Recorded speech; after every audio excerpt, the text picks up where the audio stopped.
What's up YouTube? It is your boy Tim coming back at you with another YouTube video, and welcome to TA Vlogs.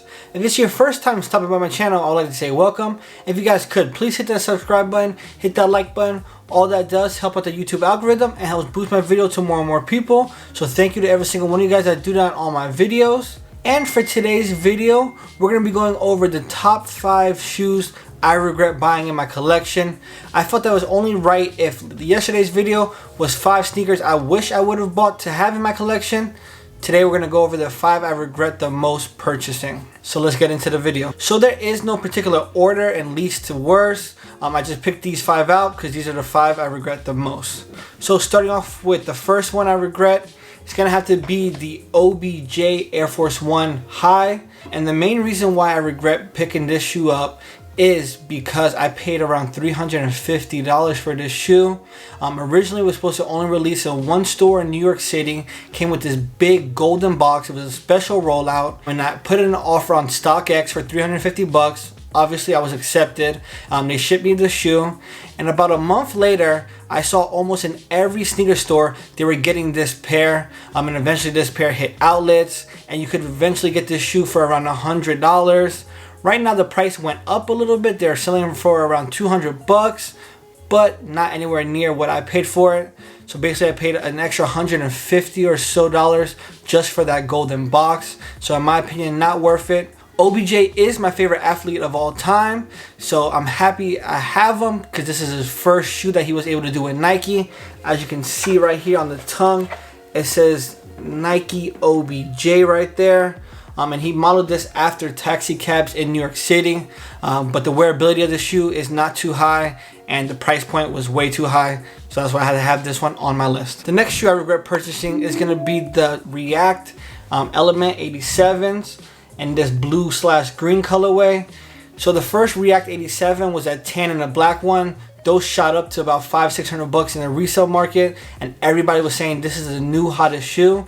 I believe in that year that was sneaker of the year, the tan one specifically. So a couple months later they released this one, and I purchased for around $160. But the reason why I regret buying this shoe is because it is so uncomfortable. I don't know if it's just my foot is fat and doesn't fit into the shoe, or if it's because this heel portion right here. Every time I wear this shoe I get a lot of blisters and it's not a comfortable wear. The insole is a cork insole, which I think is a dope touch, but it's not very comfortable and not a shoe I would like to wear often. The only thing really cool about it is that it does have that see-through uppers, so I do think that was ahead of its time because Nike slowly but surely started putting out more see-through sneakers throughout the years. So I do have to give that to the React 87. They definitely were ahead of its time, but for me this shoe is so uncomfortable, it's not worth the $160 price point that I paid. The next shoe we're going to be talking about is the Crazy BYW x Pharrell collab. This shoe was coming out when Pharrell was at his peak. All Pharrell Williams human races were going for crazy amounts, and then he decided to collab with the Crazy BYW, and this shoe retailed at $250. And at that point when I bought this shoe, I was intending to buy it for resale, but after I bought it, waited a couple weeks, tried to look at the secondary market, I saw that the shoe was tanking. It wasn't worth it, so I really couldn't do anything with it, and at that point it was too late for me to return it, so I had to add it to my collection. When this shoe came out, I really didn't have that much money to be spending $250 on one pair of shoes, so it really tied up a lot of capital to one pair that I wasn't able to flip.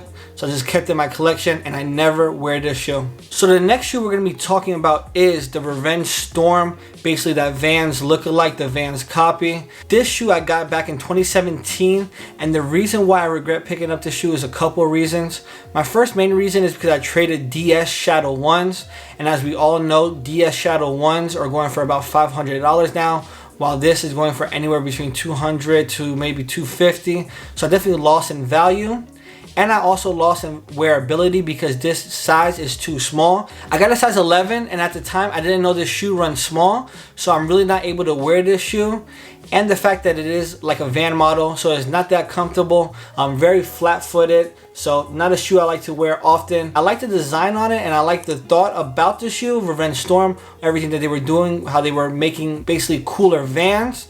But at this point, I barely wear this shoe, and I wish I would have had Shadow 1s instead. And the last shoe on this list that I regret picking up is going to be an oldie. So this was back maybe 2010, 2009, back in high school days. And I bought the Air Jordan 20 Air Force 1 Fusion. Back then, Fusions were popular, the best shoe you can buy. Everybody wanted a Fusion.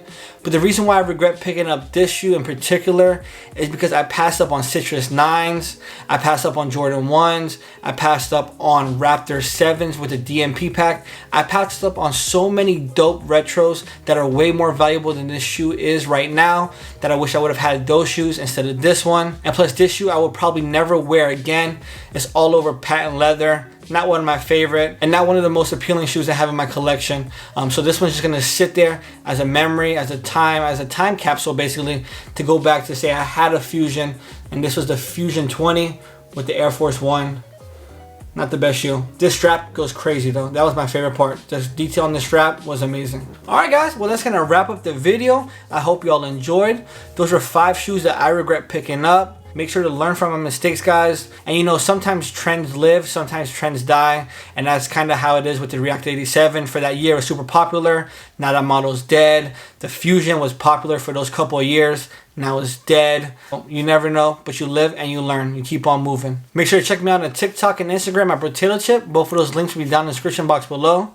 And don't forget to turn post notifications on so you never miss any of my uploads. I will be going live or posting a video every single day, so you never want to miss out any of that content. And tomorrow, guys, I'm asking you guys to tune in. I'm doing a live stream on SuperPeer. If you guys haven't heard about SuperPeer yet, it's a new streaming platform where we can host one-on-one sessions. I can host courses. And tomorrow, I have a very special guest who's going to be joining me on stream tomorrow. It's going to be Sneakerhead610, aka TikTok Sneakerhead Star. He's going to be talking about reselling, sneaker collecting, and just basically content creation around sneakers. So we're going to have a dope stream for you guys. Don't miss out. It's going to be at 8 o'clock tomorrow at SuperPeer. I'll put all the link information in the top of the description down below. It's been your boy Tim, signing off. Peace.